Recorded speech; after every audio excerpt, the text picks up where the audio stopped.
से चलते रहना चाहिए प्रतिवर्ष। समाज में शिक्षा बहुत आवश्यक है। शिक्षा और स्वास्थ्य दो चीज जिनकी तरफ अपने को ध्यान देना है। समाज को आगे बढ़ाना है और समाज को एकता से देखना है। हमें एक एकता से रहना है। हमारी राजनीतिक विचारधारा कुछ भी हो सकती है। मैं किसी पार्टी के बारे में अच्छे विचार रख सकता हूँ, दूसरा दूसरे के बारे में रख सकता है, तीसरा तीसरे के बारे में रख सकता है। ये राजनीतिक जो मतभेद होते हैं या राजनीतिक आकांक्षाएं होती हैं, इनको हम अलग हटाकर रखते हैं।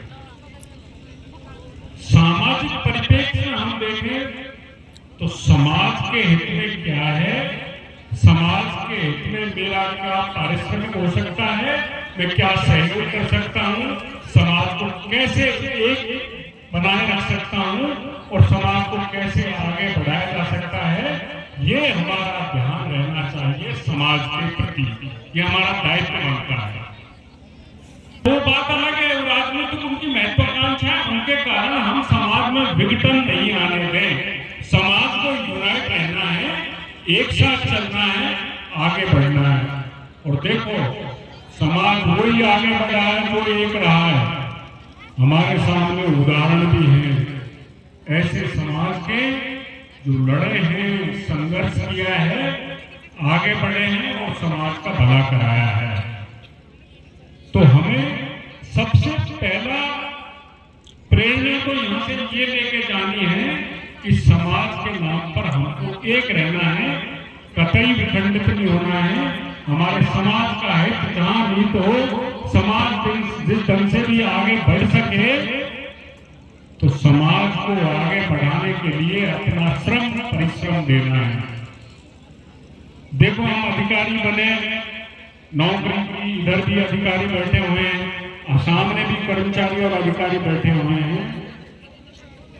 तो समाज के रूप में हमें प्रेरणा मिली, आगे बढ़े, आरक्षण तो मिला, पर उसमें एक परिश्रम भी, माँ बाप की खून पसीना भी बहा, माँ बाप ने अपने बच्चों को पढ़ने के लिए अपना ध्यान दिया और वो बच्चे आगे बढ़े।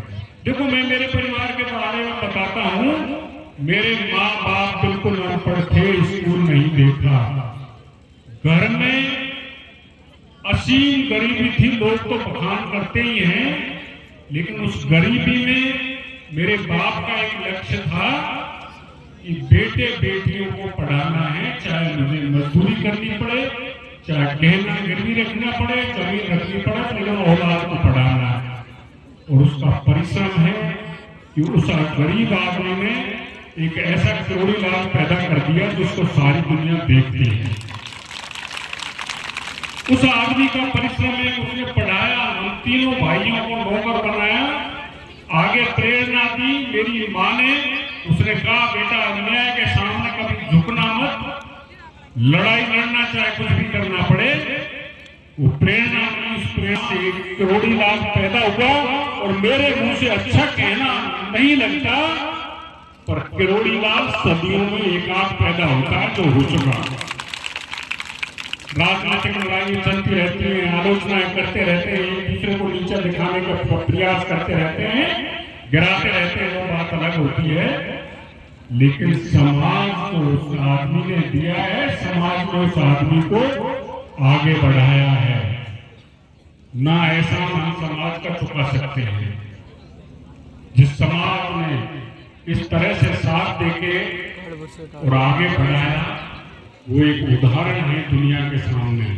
अब देखो हमारा समाज आगे बढ़ गया, सोशल मीडिया एक्टिव हो गया, तो हम धोती खींचना भी सीख गए कि जो बढ़ रहा है उसकी धोती खींचो, टांग खींचो, उसको उल्टा पटको।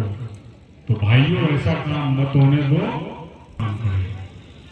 आज आपने एक कार्यक्रम रखा इन बच्चियों के लिए, बच्चों को लिए। बेटा इन्हीं में लक्ष्मी है, इन्हीं में सरस्वती है, तो चिंता नहीं करनी चाहिए छात्रावास कैसे बनेगा। और हमें चिंता नहीं करनी चाहिए 2 साल बाद जमीन का अलॉटमेंट कैंसिल हो जाएगा। हमारा छात्रावास उस डर से नहीं हमारे जो इच्छा शक्ति है, जो हमारा सोच है, उससे हम 2 को 1.5 साल में पूरा बनाएंगे और पूरा करेंगे। आप विश्वास रखिए। जब हमारे बच्चे राजधानी में पढ़ने के लिए जाते थे तो मैं सही बताऊं, मीणों के नाम से उस टाइम पर लोग कमरे नहीं देते थे रहने के लिए। तो हमने एक लक्ष्य तय किया कि हमको जयपुर में राजधानी में एक बहुत बड़ा छात्रावास बनाना है। तो उस छात्रावास को हमने बनाया। हम कहीं भी नौकरी कर रहे थे, पैसा था, पैसा भाइयों से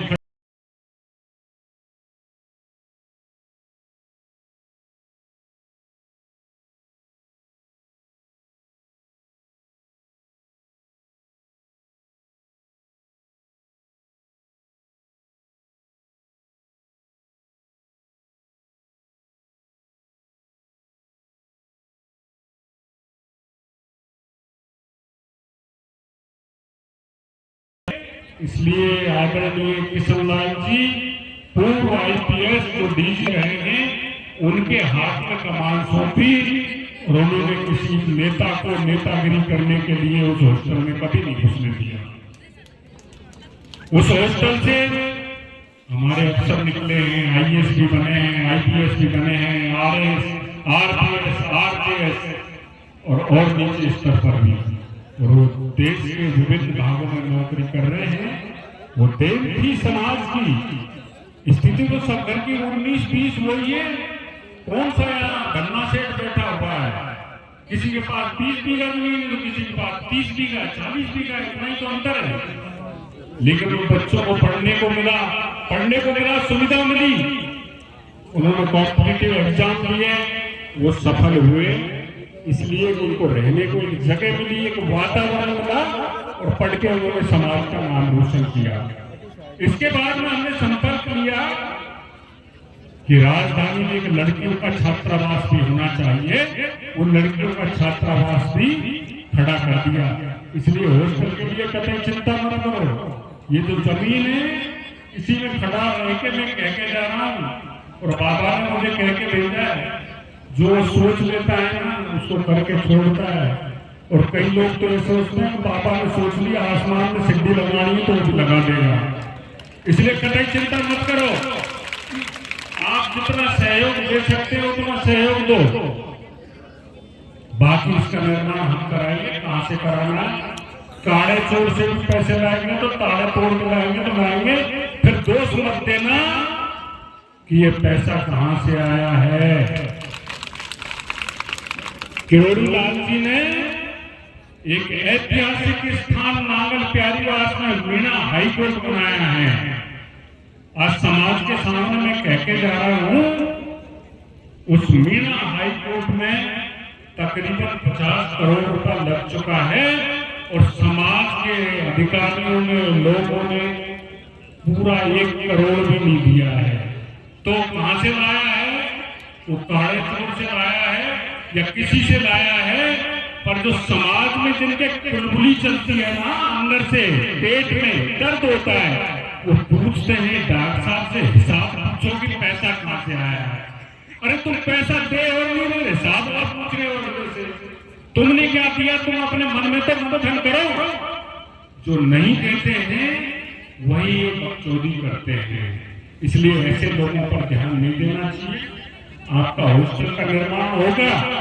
मैं कह के जा रहा हूं, 5 लोग कभी भी जाके मेरे को वहां पकड़ लेना, अपना प्लान तैयार करेंगे, हॉस्टल का खर्चा एसेस करेंगे, योजना से हॉस्टल बनाएंगे ताकि मेरे समाज की बेटी पढ़ के जाए और 2 परिवारों को सुधारे। बेटा एक घर को समाज सुधारता है, बेटी 2 घर को सुधारती है। वो अपने मायके को सुधारती है और जिस ससुराल में जाती है उस ससुराल को सुधारती है। इसलिए बेटी की शिक्षा पर तो हमें ज्यादा से ज्यादा ध्यान देना चाहिए। और आपने, अब मैं तो देखो बाबा तो उन्हीं पर प्रतिरूप उन्हीं का ही हूं, उनकी पीठ पे पांव लेकर आया और छांव की तरह चला, लक्ष्मण की तरह सेवा की है। अब आप लोगों को बड़ी कुंठा हो रही थी, आया था उससे पहले कि बुलाया तो डॉक्टर साहब को था और एक पड़ोसे वाला जीवने आ गया।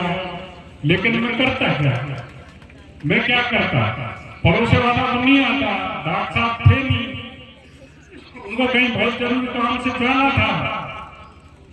उन्होंने मेरे को बुला के कहा घर आना तो ठंडा आना है, कई बार से लोग बुला रहे, निराश नहीं होना चाहिए, उनका प्लान समझ के आना, कैसे क्या करना है, समाज का काम है, समाज के लिए करेंगे, अंतिम सांस तक करेंगे, अंतिम समय तक करेंगे, क्योंकि ये समाज ही है जिसने हमारी पहचान दी है और ये करोड़ी लाल ही है जिसने समाज को राष्ट्रीय स्तर पर पहचान दी है कि मीणा कौन है।